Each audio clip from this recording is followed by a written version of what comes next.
and then to Sydney. Is that long enough for you? Just about. I mean, we could always spend longer, but it was adequate. Yeah, more than adequate, and we had a good time. We're going to pick you around, but it's something we fancy doing, that's why I'm Go for it. Go for it. It's a wife said she described North Island is beautiful, the South Island is rugged. Right. You've got mountains and snow caps and glaciers and all the rest of it. Yeah. The North Island is lovely and green and very pleasant indeed. Very pleasant. So. That's what we fancy doing. This is what we're doing a motorhome, or we just hire a car and do hotels. But you don't see as much that way, I don't think. No, I don't think you do. Well, you don't get to meet the people, do you? Not in the same way, no. Mind you, all the motorhome parks were full of foreigners.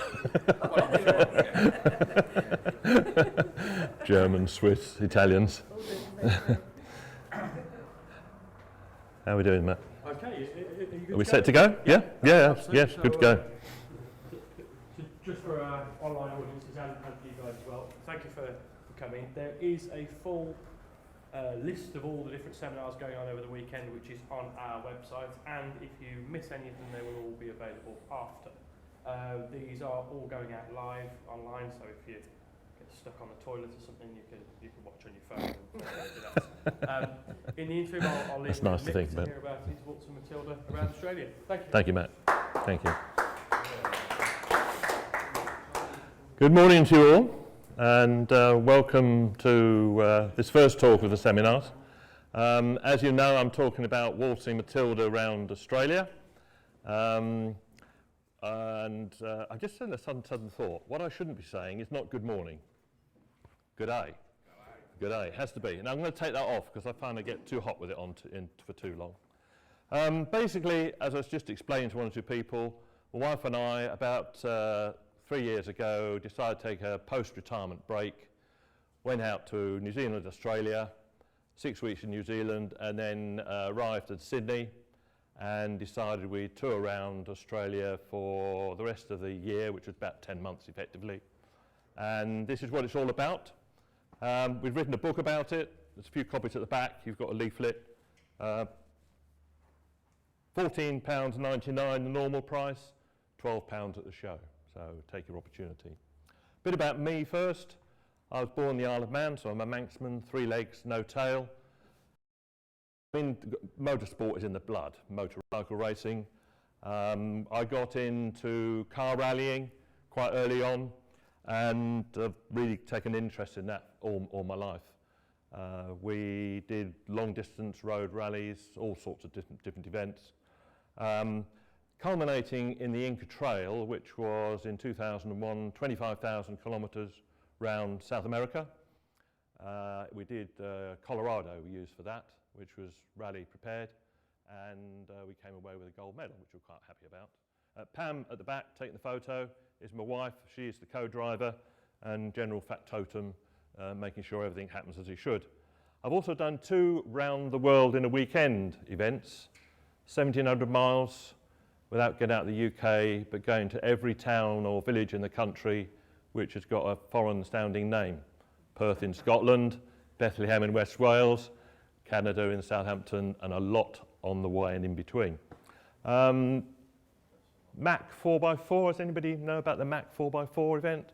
Herefordshire, great event raising money for Macmillan Cancer Relief. That's a 4x4 event over a weekend. Did that 5 or 6 years ago. Now, this is us in Brazil on the South America event with the Colorado we prepared. And as I say, we had Colorado, no trouble at all with it. 1 steering bush over 25,000 Ks, which I don't think was quite too bad.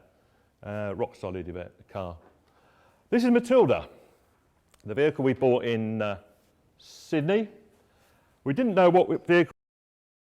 We had anticipated getting a would have kept us to the tarmac most of the time, but that limits you in Australia because there are so many of the roads over there that get you to the interesting places are gravel. We're talking long distance roads as well. So I kept an eye on the internet, and when we arrived in Sydney, We went to the main dealer, there was Sydney RV Centre, and looked at about 10 or 15 different motorhomes that they had. And it also looked at caravans actually in a 4x4. But they had Matilda.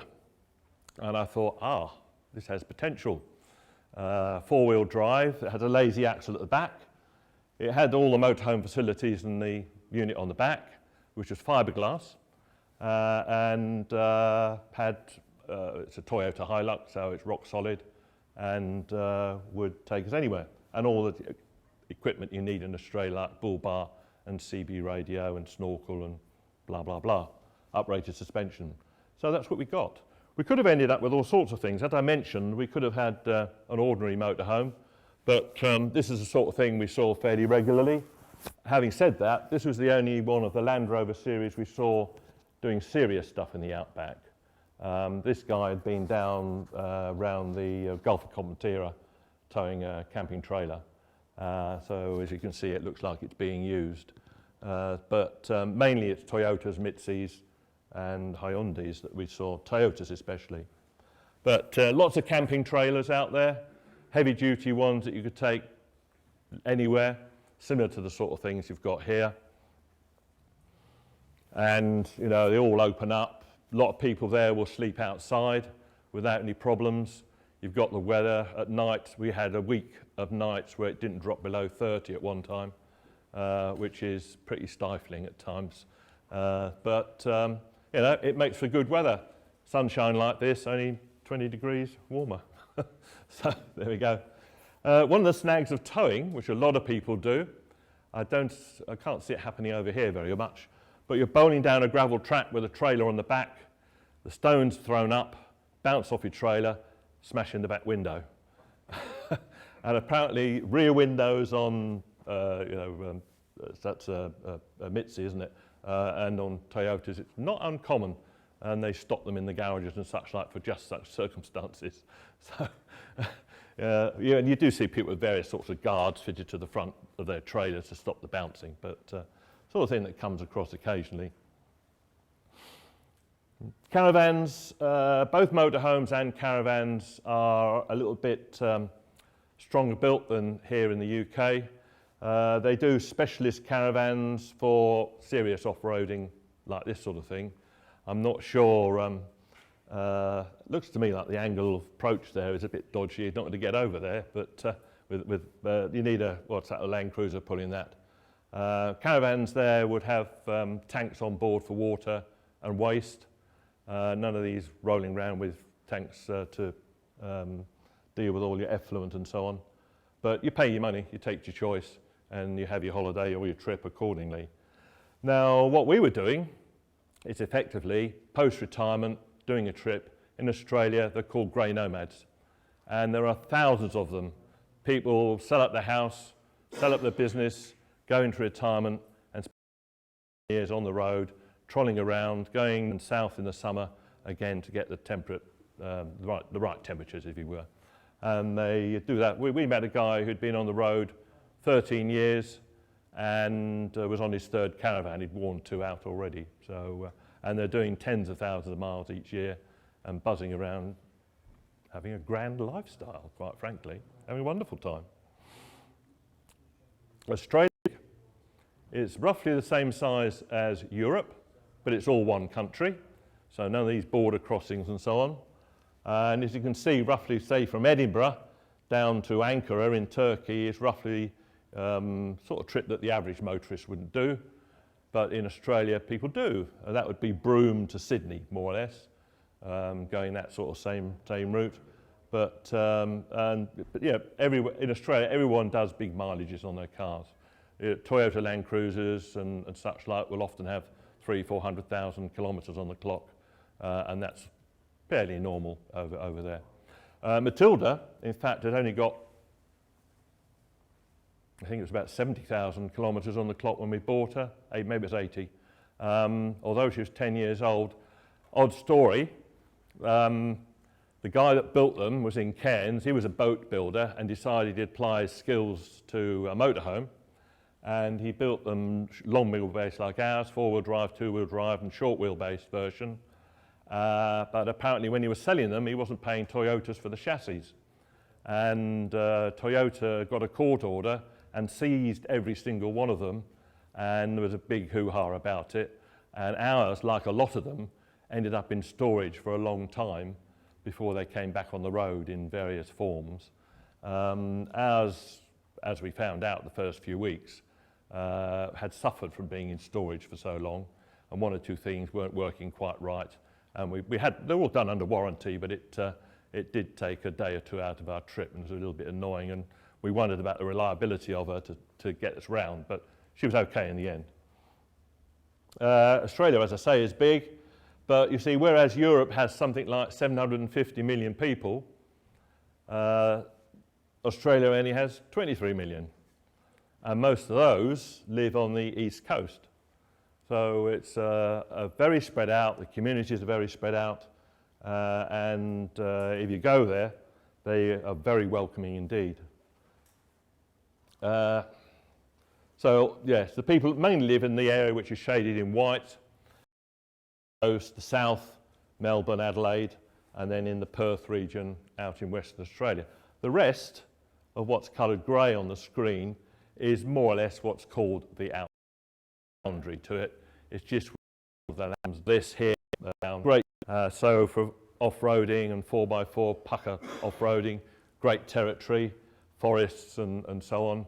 The rest of it is flat largely, but long desert tracks that are I find them a joy to drive. I love desert landscapes, and you've got them forever there. You could play for a lifetime or three, I should think.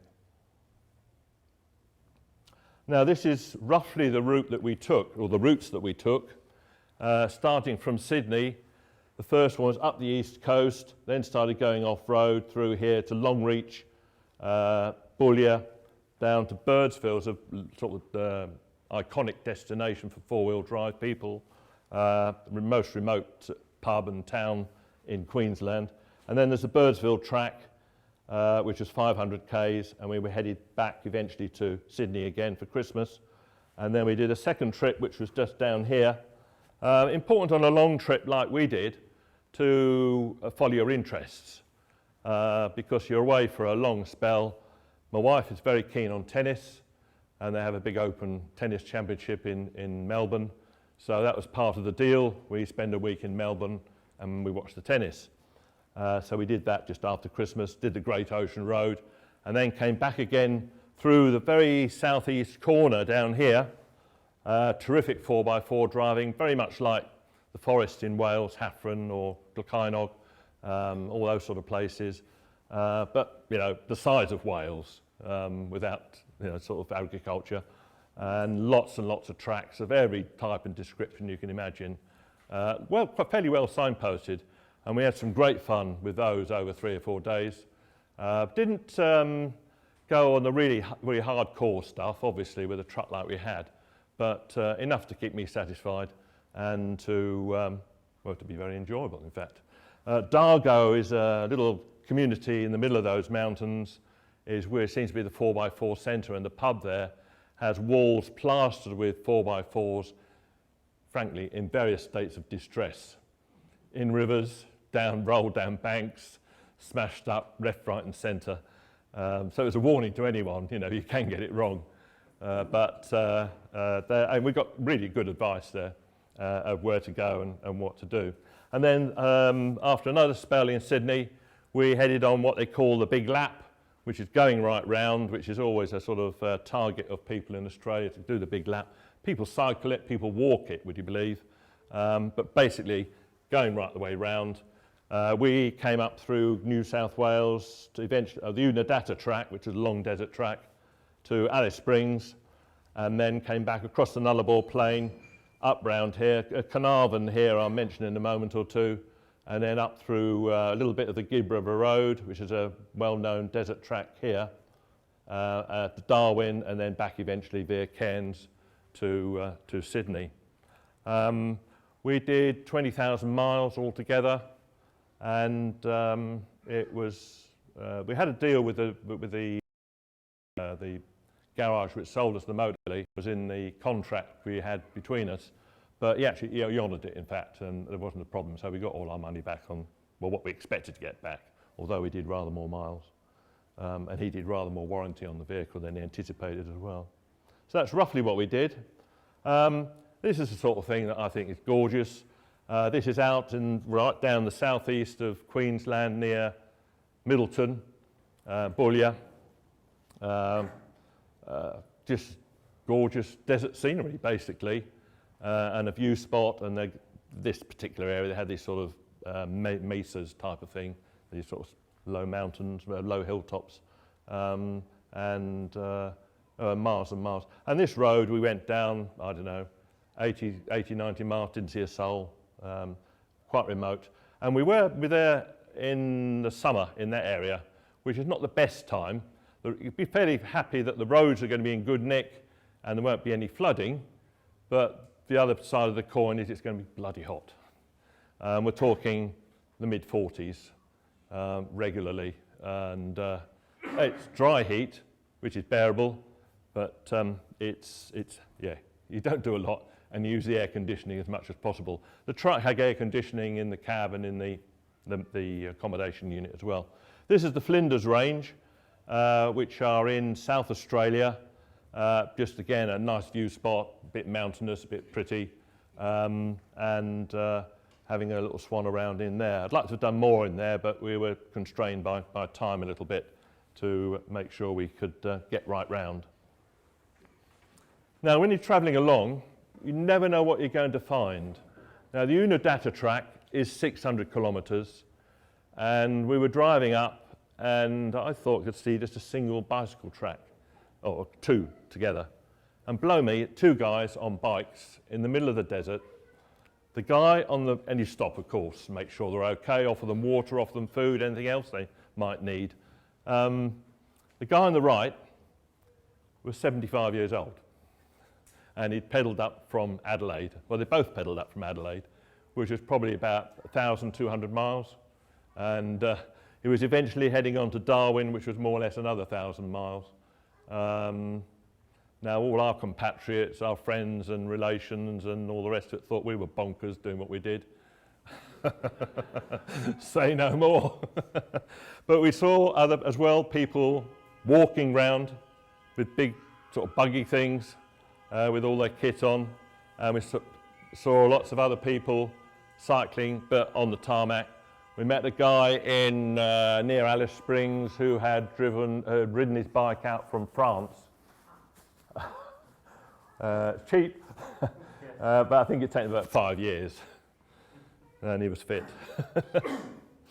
Other things you see, we were going along this road in rural New South Wales, and we saw dust, and we thought, oh, there's a road train coming towards us. No, there was these sheep right across the road. They have a thing, the verges there can be very, very wide indeed. They've got the land, of course, and the fences might be 50 yards from the road, if there is a fence at all.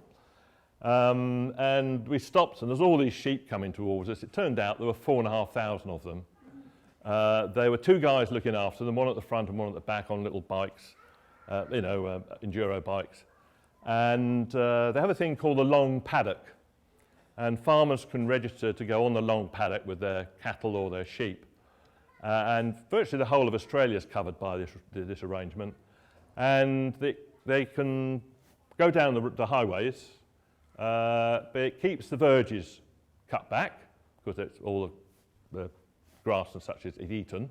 It fattens up the animals, and the long paddock is used to take the animals to the meat works. We know what happens there.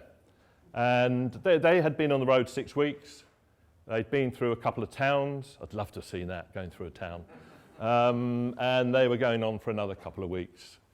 And it was pretty standard, particularly in New South Wales. We saw, I think it was the only sheep we saw, but we saw cattle quite regularly. Now these cattle, there were 4 or 5 people looking after them. This is on one of the very main roads running down the east coast. And they're running on the verge with 500 cattle, road trains going by occasionally, and all the rest of it. Now you can imagine it on the roads here, can't you, taking that? It's bad enough, a little country lane where they take the cows in for milking, but it's the way it is. And again, they were going to the the meatworks. Now, I'm sure we all know about bushfires in Australia. They can be quite tragic. There were ones there when we were there, and people had been killed, unfortunately. But you come across them quite regularly. This one was just by the Stewart Highway, probably a couple hundred miles south of Darwin, and I stopped. I thought I'd stop and take a photo. I didn't get out of the truck, just with the camera out the window. The heat of it was astronomical. It didn't want to stay very long, and nobody was bothered. Just lorries driving by, cars driving by, and there was probably 2 or 3 acres of grassland on fire. Maybe somebody had phoned the emergency services and got something organised. Maybe not, I don't know. But other times we saw, I mean, this is proper flames and so on, but other times it was just smoke and smouldering and all the rest of it. But clearly there'd been fire. So it's very common and often tragically common at times. Beware if you go there. And you keep an eye on what you keep, the radio messages, they warn you about these things if they're big fires. Everyone's heard of the famous Australian road trains. They are the lifeblood of the outback, and you see them all over the place. You don't get them on the east coast. They're restricted to where they can go in the urban areas because of their size. This one is very typical of lots we saw. 3 trailers, maximum length 53 metres. So take your biggest trucks that Marks and Spencers and Sainsbury's use and add 2 more trailers the same size, basically. So they're that long. They need a lot of space to manoeuvre. They give way to nobody. They're the kings of the road. Now, if you're going down a single track, either gravel or tarmac, and there's one coming towards you, you get off. He's not going to move off the middle of that road. And if you do go off, fine. We had hardly any rain really on our trip, but if you've got to go off and it's muddy and slippery, you're doing maybe 40, 50 mile an hour. He's probably doing something similar. So approach speeds are 80, 90 mile an hour, and you're going to pull off onto the side. You've got ditches, you've got gullies, you've got road furniture. It gets fun. And it's the same when you get other vehicles coming here. The general rule seems to be, if it's tarmac, you keep 1 pair of wheels on the tarmac and 1 on the dirt. And it's a game of chicken who drives off first, basically. But you get used to it, and it's part and parcel of what life is about, driving around in the outback. This one would be carrying for cattle. We saw lots up in the north west. Was an awful lot of mining going on. They'd have 4 trailers, more tyres, and they would be carrying ore, maybe about 150 tonnes worth of iron ore or other sorts of ore, out to the port, Port Hedland and places like that. And we were on one road leading up from towards Port Hedland, following one virtually all the way, because it's a hell of a things to overtake, with a sort of relatively underpowered truck. And but coming the other way, there were empty ones about every 90 seconds, and that 24 hours a day they're doing that, plus trains with ore, continuous record turnaround, as it were. He'll have something like 80 wheels, 80 tyres. And we heard of one guy who had 9 punctures on one relatively short trip. That's a hell of a lot of punctures to repair in the heat sometimes as well. Outback pubs. Again, the lifeblood of the communities. They're all become, out there anyway, sort of iconic places to get to and to visit. This was one at Middleton, and that's all there is there. To our right, there's a dilapidated old village hall. There used to be a community here, but once the gold's gone, everybody goes with it. So there was just the pub, well known amongst the motorhoming fraternity as a place to stop. To the right, there's a single track road to, Boulia, to Winton, which is about 90 miles. And to the left is Boulia, which is about 80 miles. Well, that shot of the motorhome, that was taken down there. And there's bugger all in between. So everyone stops at a breather. And we just stopped the one night. We were the only people stopping there that night. And these are the locals. You see, they dress for dinner in Australia, as you can see. We had a brilliant night with those guys. They were outback characters, the salt of the earth. Just full of stories about what was going on and what sort of things happened to them. The three guys at the back were wranglers who will do anything, basically, mainly working on the cattle stations, getting in the cattle and doing various things. And when they're not doing that, they're fossicking, looking for precious stones and so on. And two of these guys, we woke up in the morning and they were on the ground next to us on the ground in a swag, sleeping, and they probably do that all the time. Guy on the right was the landlord, and he had some filthy jokes, that none of which I can repeat here. Ladies present. Birdsville, an iconic location, I mentioned it earlier on. To get there is hard work, you've got to be determined. North, it's on a crossroads effectively. To the north, you eventually get to Mount Isa. To the east is lots and lots of gravel roads, and you will end up in sort of the east coast. To the west is the Simpson Desert, another iconic route in Australia, mostly done as groups of 4x4s. I think it's 102 sand dunes to go over, and it takes about 5 or 6 days trip. That will take you roughly towards Alice Springs, that direction. And going south is the Birdsville track, which started off as a stock route, but is now, it's 500 k's. And there's one place along there, the Mungarani Hotel, one roadhouse, and that's it, nothing else. A couple of cattle stations to start with, but once you've done about 20 miles. But, you know, we're going to go down it. We arrived in Birdsville, pulled up for petrol, and at the pumps said, sorry mate, can't do any today. The pumps won't work, it's too hot, 42 degrees. Can you come back when it's cooler in the morning? Sort of thing that happens there. We spent a couple of days there, really again, lots of outback characters there. Birdsville track we took, it's a sort of bucket list destination really, and it's 500 k's of this basically.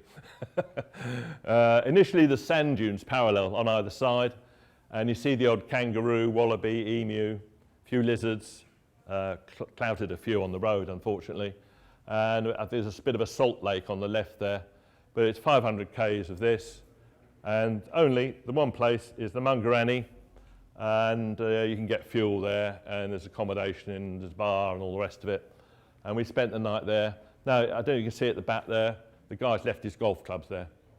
I don't think they play a lot of golf there. There's actually a big parking area where you just pull up and stop. There's actually a bus shelter there that somebody's nicked from a pucker bus shelter from Adelaide, number 37 and the timetable and all the rest of it. Australia's like that. So at the Mungarani, we had a great night with Phil, the landlord. You know, you know you're going to have a good night chatting to a guy like this, drinking. We're behind the bar, and there's a bit of a scuffle, and he grabs his rifle like that. He said, if you guys weren't here, I'd kill that rat. And this is behind the bar. He killed 5 or 6, and he was going to try and get that one, only he had guests staying, so he wasn't going to. So yeah, I mean, and he orders food, fuel, tyres, there's a bit of a workshop there as well. Has to do it 4 weeks in advance, and a road train will arrive with everything on board once every few weeks. What a place. This is Marie, the bottom end of the Birdsville track. The Birdsville track comes in on the right, and the Unadata track, which we did as well, goes off this way. And a little tiny community, and it's where the original Ghan Railway ran through. The Ghan now, which is like the Orient Express, it's a fancy railway, but this is where it used to run. And the community here is, as you can see, you know, it's hardly a metropolis, is it? There's only sort of 200 or 300 people there, maximum, I should think. And we were there a couple of times to do the tracks. The second time, I pulled up for fuel.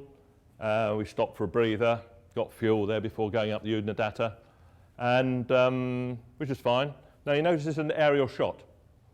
There's a reason for that, because the first place you stop at is William Creek, another outback pub, roadhouse, whatever. And we stopped there, and we're going to stay the night, go in, have a few beers. Where's my credit card? I'd lost my credit card. Eventually, after sort of searching high and low, worked out it was back at the Marie. I'd left it at the garage. Phoned them up, said, yeah, we've got it. Well, could you give it to someone in the morning who's coming up the track, and I'll wait for it? They said, no, better than that. Wait, have a word with Trevor, and I think he's got someone flying down in the morning, and it'd be better to give it to him, a bit more reliable. So we had a word with Trevor, and he said, yeah, I've got someone going down. There's a couple of planes here, and he said, have a word with, what was his name? Jared was going down. Have a word with Jared. So I speak to Jared, and he said, yeah, I'm going down in the morning, 6:30. Come with me if you like. So, yeah, okay. And I said, can my wife come too? Yeah, seats. So off we go, 6:30 in the morning, get the plane ready, off we go, fly over Lake Eyre, all over the desert, just as dawn's breaking, absolutely fabulous. We get down the bottom, Marie, I get my card, wait a couple of hours while Jared does what he has to do, meet him back at the airport, fly back, again, wonderful views, fabulous scenery, land back at William Creek. How much do we owe you? No, nothing. A couple of beers and that was it. Time after time, things like that happened. And it's a serendipity of things that, as somebody said last night, the guys that were speaking last night, you have a problem and they'll help you out. And it's the same here. A couple of things we had occasionally were much the same. And yeah, so if you go to William Creek, make sure you leave your credit card at Marie. Here we go. This is a sort of shot, scenery you get. The Lake Eyre, it's vast. It's the size of Wales or Belgium or somewhere, and it's 90% of the time it's a salt lake. It rains just occasionally and fills with water. And at Marie, there is a sailing club. For that, every 10 years, they get their dinghies out and hack across the desert to get to the water and go sailing, have a regatta, only in Australia. And here's William Creek. You can see it's a huge place. There we go. That's William Creek. And that's the airstrip. So, yeah. And it's up from there, on upwards to where we saw those guys on their bikes. Now, Australia is not all desert. This was taken in the Victoria Highlands, which was the area in the southeast corner. And this is lovely scenery, and a bit like Wales or Scotland. With all the nice desert roads, forest roads to have lots of fun with your 4x4. And they're all open to the public. There's no probably are restrictions of some sort, but basically there's miles and miles. Now, when you fly out to somewhere like Sydney and buy a vehicle, you don't have all the kit that you normally carry on your 4x4. You're starting from ground zero. And as we did, you hit the equivalent of Halfords or dealers and the various camping shops and so on and get all your kit to load it up. Did we think to get an axe? No. So it took us, this happened 2 or 3 times over a couple of days where there were fallen trees and debris, and it took us a little bit of a while to sort out. When you approach, you make sure there's no slithery things there. Slithery things? Yeah. Lots of snakes. But again, the other side of it is you've got beautiful beaches, particularly in Western Australia. No, virtually almost anywhere but outside the cities you can stop wherever you like. Plenty of wild camping, and this is as nice as you ever want. Why do you want to come home from a sort of somewhere like that? You don't, do you, really? It's just smashing. And several times we enjoyed places like that. Lots of national parks in Australia. They've got, about 500 of them.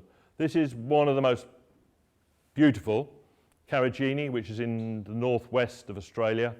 Lots of people said to us, you're going to Western Australia, go to Karijini, and they were right. Great big gorge. You see how red the rock is. It's basically iron ore. Of course, the mining companies want to dig it all up. Of course, the environmentalists want it to stay, but there's all this tussle between the two. But round the corner, a bit of a stream running down, and it was the pools where you could go and have a swim. It was, in the heat. It's nice and refreshing, but quite busy actually with tourists. But it's off the beaten track, so it's got to be 4x4 people mainly. Another place, these domed rocks, reddish, orangey and black. A place used to be called the Bungle Bungles. They're trying to change the names to Aborigine names. Pernalulu it's now called. But again, we actually took a 4x4 coach trip into this place. It's mainly just to have a rest from driving, and drove around all day. And these domed rocks, they're a long way from anywhere, so they don't get a huge number of tourists, and most people fly in, most people don't drive there. You walk around amongst them, there's rock pools, and further away from here there's places where there's 2 or 3 chasms you're walking through. It's about 1 metre wide, and you're going in 200 or 300 yards into the core of the rock. Probably number 1 place that we went to, I think. Better than Uluru, certainly. Uluru was probably 3 or 4 down the list. Yeah, number 1, I think.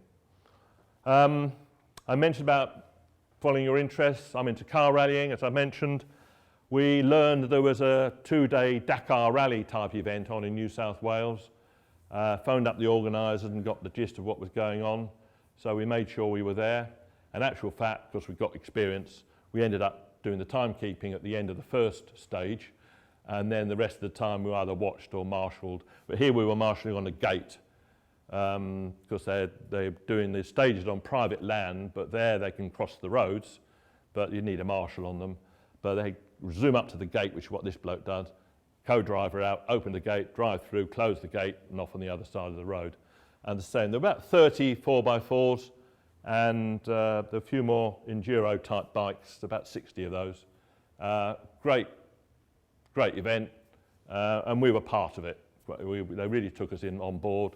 We went to the dinner, sort of prize giving at the end, and the chairman of the club sort of made sure we were all looked after, and we had a copy of the road book and all that sort of thing. Now on the handlebars was a unit for the route instructions, tulips, like they do on the Dakar, and basically a Dakar style event. And here they went. We could see them for about 3 or 4 miles. They came over these hills, over here, straight bit down here, and stopping for this gate here. So that was great fun. And then while we were there, make sure everyone all right under your seats at the moment. Just make sure. I was called over, and the chairman of the club, he said, "Oh, we've come across this. You might like to see it." And they'd found it near a stage start, and they gathered it in. They knew what they're doing, handling something like this, and they were take it away and would let it loose somewhere clear of the route and so on. Didn't want it to be down. It was a carpet python, and it was probably about 8 or 10 foot long. Yeah. There's lots of snakes in Australia. Boom, boom. You see signs like that quite regularly. And they have got, I think it's 6 of the most venomous on the planet. And they are about. But plenty of warnings. We only saw this one, and this is on one of the desert tracks. And that was I didn't know what it was at all. I mean, but I'm not going to go near it. So I took a photo with the telephoto lens, standing well back, and it was probably about 7 foot long. And as it happened, we were in Alice Springs about a week later, and they've got a big reptile centre there, and we paid a visit, and we showed them the photograph. What was it? It was a western brown, which is number 2 on the most venomous list. And I think actually it had been damaged. It wasn't up here, its head, it wasn't quite right, and they thought it had been probably maybe run over. Yeah, they do have some. And there was a tragic tale of a young lad that died while he was in Darwin, but at that particular time.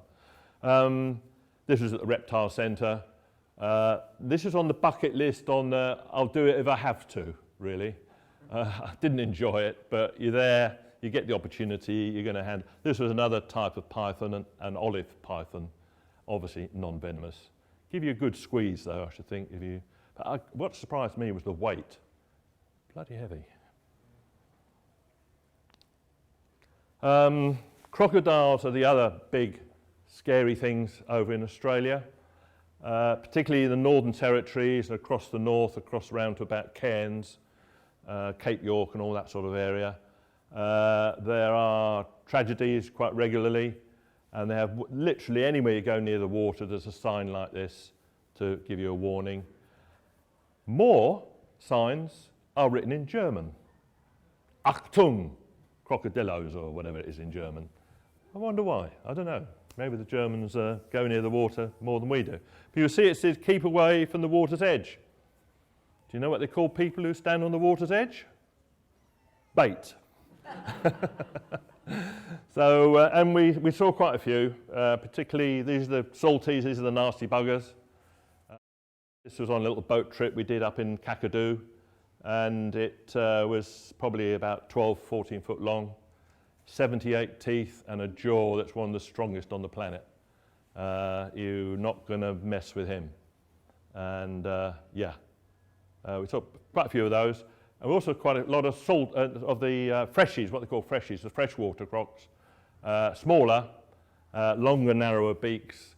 They are not ferocious at all. You can actually go up and, somebody did go up and stroke one. I wouldn't recommend doing that, but they're not going to come and attack you like these buggers.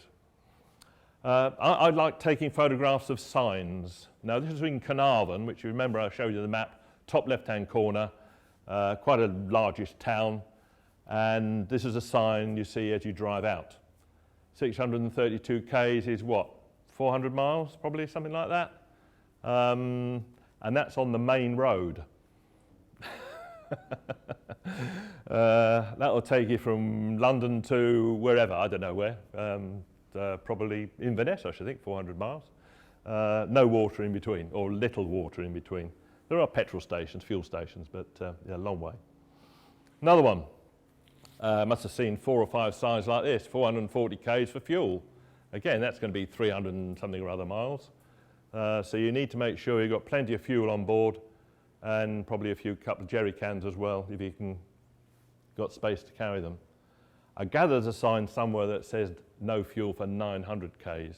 I suspect that's on the Canning Stock route, which is the big granddaddy of the desert tracks. Takes you at least a month to do. Now most of the desert tracks, as you'll see, this is the Unadata track. Most of them have big warning signs as you start them to give you some idea of the road conditions ahead. So you can see here the top bit, Mala to Unadata, which is probably best part of 200k, 4-wheel drive only, and which bit we did, it was fairly rough. The next bit is open. There are people in conventional cars, but you're going to do somebody else's car if you can rather than your own. The next bit is closed for some reason, and another bit is open as well. But so they're the useful things. And they do get flooded. They do suffer from subsidence and all the usual things that unmade roads can have. And of course, they do have corrugations. Corrugations are where you get a Ripley effect and an absolute disaster to drive on. You're going to get creaking up like this for half an hour at a time. Do you go quick? Do you go slow? There's no answer. You just have to suffer it. And the truck suffers with you, of course. I'll talk just to finish off for a minute or two with the animals. Not quite the sort of dangerous or the animals you get in Africa, the tigers and the leopards and no tigers in Africa, are there? No. The lions and the cheetahs and the leopards and so on. But again, up northwest corner, there's a place called Monkey Mire where you can feed dolphins, which was great. We managed to do that. And Denham, the town nearby, was just the sort of place that you just don't want to come home from. Absolutely gorgeous place. Little wallaby, a black flank wallaby. We were this is in Karajini National Park. Just walking along, we heard a rustling in the shrubbery. You get suspicious, you might be something nasty. And this little guy, it's only about that high, and he's munching away in a bush, and we watched him for about 10 minutes, totally oblivious to us being there. Sweet little creature. And then, now what is that? Any ideas? Go on, you're all thinking now. It's kangaroo? No, it's a wallaroo, apparently. which is a bit of a cross between a kangaroo and a wallaby. He was asleep under a book. We were walking round back of where we were staying, and we were walking around. All of a sudden, I think he was under a bush asleep in the shade. Oh, it jumps up, and he was about 2 meters tall. Great big thing, and you can see the size of him. But fortunately, he hopped off that way, and we hopped off that way. So, you can't help but smile when you see them bouncing along, really. Beautiful bird life in Australia. These are jabiroos, which you saw up in Kakadu. We went on a boat trip there, and we must have spotted probably 50 different types of birds in 3 or 4 hours boat trip. Absolutely wonderful. So lots to do. And then end of the day, you open the wine or the beer, and you sit on the beach and you watch the sunset, and you come to the end of the talk, and that's roughly it, folks. If you need to find out more about Australia, I've got a stand over that way, RV Australia. Contact me through my own website or Facebook, and trying to learn about Facebook and twitting. Haven't done much twitting yet. And as I mentioned, we've got a book about the trip, which was actually only came out from the printers on Tuesday, so it's literally hot off the press. Copies at the back there, 15 quid normally, £12 at the show.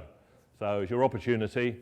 And in a month or two, there'll be another book, which is how to do what we did, which will be Travel Australia by RV. So in visas, insurance, getting the vehicle there if you must. Wouldn't recommend it unless you really know what you're doing. Get a vehicle there. So buying and selling and all the rest you need to know to have a trip just as wonderful as we had. Thank you for listening. I'll take questions if there's time.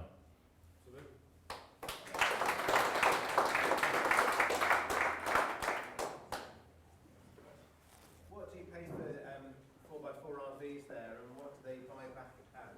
Well, just to give you some idea, the one we bought, which was 3 years ago, almost to the day actually, we paid 70,000 Australian, and we got back about 45 or 48, I think it was. Now, that's Australian.